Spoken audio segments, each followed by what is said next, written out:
वेतन की मांग में विद्युत कर्मियों ने किया धरना प्रदर्शन। अलीपुरद्वार जिले के कामाक्षी गोड़ी सप्लाई विद्युत कर्मियों को अब तक अप्रैल माह का वेतन नहीं मिला है। मई माह आधा बीत चुका है। सही समय पर वेतन देने की मांग में पश्चिम बंगाल राज्य विद्युत शिल्प सहायक कर्मी यूनियन C2 के नेतृत्व में विद्युत कर्मियों ने विद्युत कार्यालय के सामने आज विरोध प्रदर्शन किया। विद्युत कर्मियों के इस धरना प्रदर्शन के बाद विद्युत विभाग के असिस्टेंट इंजीनियर ने आश्वासन दिया कि उन्हें जल्द ही वेतन मिल जाएगा। इसके बाद कर्मियों ने अपना धरना प्रदर्शन वापस ले लिया।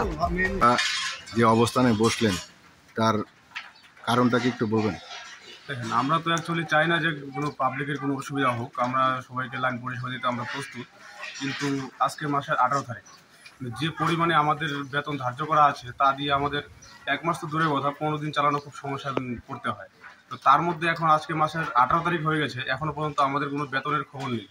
সেই বেতন না পাওয়ার জন্য সংসার নিয়ে চলা খুব মুশকিল হয়ে যাচ্ছে, যার প্রেক্ষিতে আমরা অবস্থার বিক্ষোভ বসতে বাধ্য হয়েছি। আপনারা যে অবস্থানে বসেছেন আপনারা কি কর্তৃপক্ষকে জানিয়েছিলেন আগে আপনাদের সমস্যার কথা? আগে কর্তৃপক্ষকে আমরা চিঠি করেছিলাম, তো তারপরে আজকে কালকে বলতে বলতে আজকে 4-5 দিন হয়ে গেলে এখনও কোনো সদুত্তর আমরা পাইনি।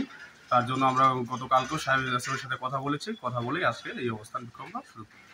তো সাধারণ মানুষের কাছে আপনারা কি বার্তা দেবেন?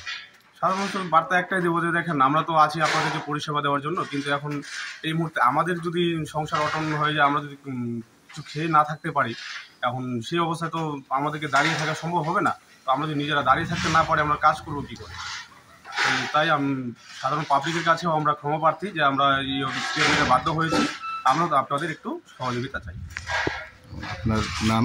গোবিন্দ সরকার, কামাক্ষী সাপ্লাই মোবাইলের সুপারভাইজার। আপনারা কোন সংস্থা থেকে? আপনারা C2 থেকে আপাতত আমাদের আন্দোলন চলছে। ধন্যবাদ।